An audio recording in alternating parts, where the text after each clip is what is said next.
Aujourd'hui, je vais vous parler d'une histoire complètement folle liée au projet MK Ultra. Ce nom vous dit peut-être rien, mais c'est l'une des organisations gouvernementales américaines les plus terrifiantes du siècle dernier. En gros, pour faire simple, ils faisaient des expériences illégales sur le cerveau des gens qui avaient rien demandé. Et donc je vais vous raconter l'histoire de Richard qui faisait partie de cette organisation et à qui il est arrivé des dingueries, vous allez pas vous en remettre. On est dans les années 1950, on est en pleine Seconde Guerre mondiale et le psychologue Richard Turner est recruté par le gouvernement américain pour une mission cruciale. Son expertise en psychologie et sa réputation de visionnaire font de lui le choix idéal pour le projet secret MK Ultra. Mais du coup, question logique que vous vous posez, c'est quoi l'objectif de ce projet? Bah c'est de développer des techniques de contrôle mental au point de contraindre un individu à divulguer des informations sensibles. Juste ça. Et la clé de ce mystérieux projet se trouve dans une jeune femme nommée Emily. Recrutée de force, elle est devenue le sujet Delta. On lui dit qu'elle va participer au développement de la science sur le cerveau humain. Jusque-là, rien d'alarmant, t'as le gouvernement qui te demande gentiment de participer à quelque chose pour aider la science, tu dis oui. Mais du coup, pourquoi elle? Emily possède des capacités mentales extraordinaires et une sensibilité hors du commun qui la distingue des autres êtres humains. En gros, on pourrait plus ou moins dire qu'elle est surdouée. Mais ces dons exceptionnels que Emily possède vont vite devenir un lourd fardeau qu'elle aurait aimé garder pour elle. Et vous allez vite comprendre pourquoi. Plusieurs mois se passent et de son côté, Richard commence à douter de la moralité du projet parce qu'il est témoin d'expérimentations traumatisantes menées sur des sujets humains. Et parmi ces sujets, il y a bien sûr Emily. Et voyant les tests qu'elle subit, il commence sérieusement à penser que toutes les opérations réalisées ici sont pas du tout légales et éthiques. Je peux vous dire que Richard ça le met très en colère et que ce soit le gouvernement ou une autre autorité, ça lui fait absolument pas peur de se rebeller. Il prend alors l'initiative d'entrer en contact avec Emily. Il glisse discrètement une note dans la poche de sa blouse de laboratoire et la donne à Emily quand il la voit. Sur cette note, il y a évidemment un message codé et Richard avait compris qu'Emily était intelligente et qu'elle pourrait comprendre le message. Et ce geste marque le début d'une amitié clandestine contre les horreurs du projet MK Ultra. Richard et Emily se retrouvent donc secrètement liés avec un seul et même but, s'enfuir. Seulement Emily, elle est toujours bloquée ici. Elle est comme un rat de laboratoire à subir toutes ces expérimentations. Les expériences qu'elle subit, ça va de la privation de sommeil à l'hypnose ou même des expositions à différentes drogues ou médicaments, enfin bref, c'est horrible. Et pour mieux comprendre, il faut savoir qu'Emily est détenue dans une installation secrète qui ressemble plus ou moins à un complexe militaire qui se trouve en plein cœur d'une forêt. Donc si tu connais pas l'endroit, pour te repérer là-bas, c'est vraiment pas gagné. L'intérieur du complexe est lugubre avec des couloirs sombres, des salles de torture que le personnel appelle des salles d'opération. Et bien entendu, les salles, les couloirs et certains sujets sont surveillés par des gardes, donc compliqué d'élaborer un projet de fuite, mais pas le choix, faut le faire quand même. Donc pour mener à bien leur projet, Richard prétend analyser l'état psychologique d'Emily tous les jours. C'est donc à chaque fois le moment idéal pour eux d'élaborer un plan audacieux pour échapper à cet enfer.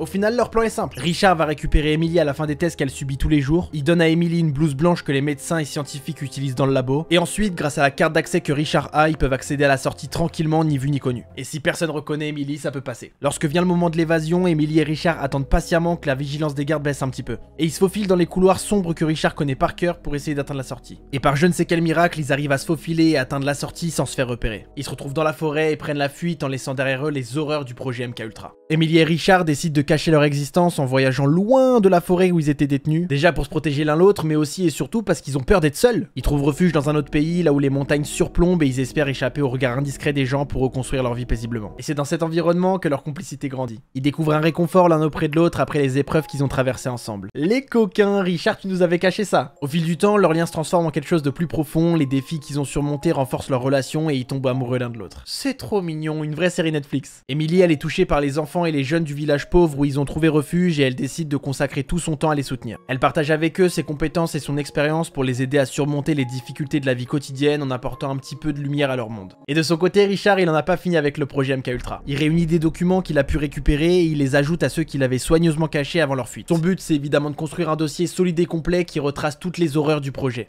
Et à terme, bien sûr, diffuser toutes ces informations au grand jour pour faire tomber le projet et rendre justice aux victimes. Les années passent, Emily et Richard fondent une famille et vivent paisiblement. Ils ont un fils, John, qui grandit sans connaître la vérité sur leurs antécédents. Mais de son côté, Richard est tous les jours dans son bureau à travailler sur son dossier contre le projet MK. Un jour, Richard y reçoit une lettre avec sur l'enveloppe 2 lettres. Vous vous en doutez, un M et un K.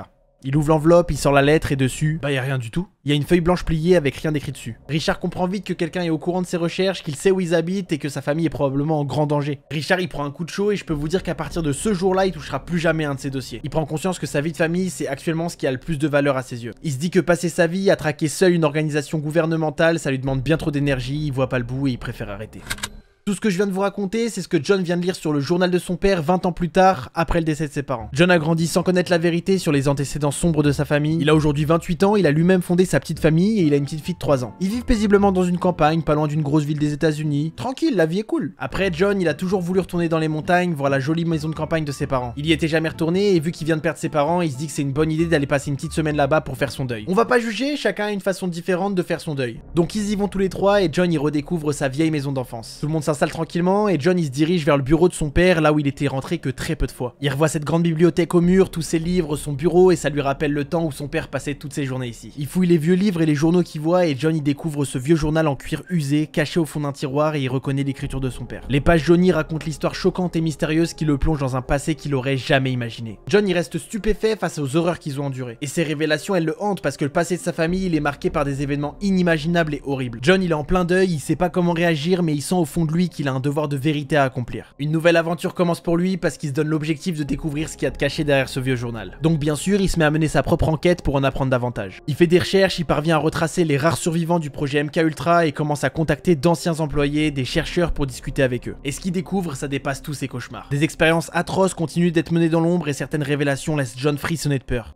Il commence à se retrouver plongé dans un monde d'horreur que personne peut imaginer. Lui qui avait une vie plutôt normale jusqu'ici, il se demande comment il pourra revivre normalement après avoir pris connaissance de tous ces sombres secrets qui concernent sa propre famille. À chaque témoignage recueilli, il comprend que l'horreur ça a laissé des cicatrices profondes et que la vérité elle doit être mise en lumière. Bon, notre John National il est remonté comme une pendule et il est animé par une seule chose, dévoiler l'horreur qui se cache derrière les expérimentations et l'injustice. Donc John il passe des semaines et des semaines à récolter des informations sur ce projet et son dossier il prend enfin forme. Il est prêt à prendre contact avec des journalistes pour faire exploser l'affaire. Mais avant, il prend le temps de peaufiner parfaitement son dossier pour qu'il soit parfait au moment où il l'envoie. Il part du principe qu'il faut qu'il y ait absolument aucune zone d'ombre au moment où il l'envoie pour qu'il soit pris au sérieux. Et John, il a tellement que ça en tête qu'il endort plus la nuit et malheureusement un soir, John met enfin le doigt sur une zone d'ombre qui va le marquer à tout jamais. En relisant des relevés de notes de discussion avec d'anciennes victimes, il commence à remarquer un truc troublant qu'il avait pas vu avant. Toutes les victimes mentionnent un certain Dr R, le chef de projet qui manigançait tout depuis l'ombre. Ils entendaient les gardes parler de lui, les médecins aussi, et apparemment même Richard, le père de John, mentionnait ce Dr R. Les témoignages convergent tous vers ce mystérieux docteur qui était à la tête du projet. Et John, s'il est autant affecté et autant retourné, c'est parce qu'il est convaincu que ce Dr R, c'est en fait son père. Déjà qu'il avait du mal à accepter que son père soit mêlé à tout ça, là il apprend qu'en plus d'être l'un des chercheurs clés du projet, ça pourrait carrément être le cerveau des opérations. Lui qui pensait que son père était un héros pour avoir sauvé sa mère de cette horreur, bah en fait c'était peut-être lui à la tête de tout ça. Et même si rien peut confirmer à 100% que ce Dr R c'est bien Richard, et bah John il est convaincu au fond de lui que ce mec, bah c'est bien son père. Mais alors pourquoi avoir écrit sur ce vieux journal tout ce récit? Est-ce que c'était pour s'innocenter si la police tombait dessus? Est-ce que du coup c'est lui qui a fait subir de la torture à Emily, sa propre femme? Est-ce que tout ça, ça faisait partie de son plan, même la fuite? En tout cas, ça expliquerait la facilité qu'ils ont eu à sortir de la zone pour s'enfuir si Richard avait tous les droits.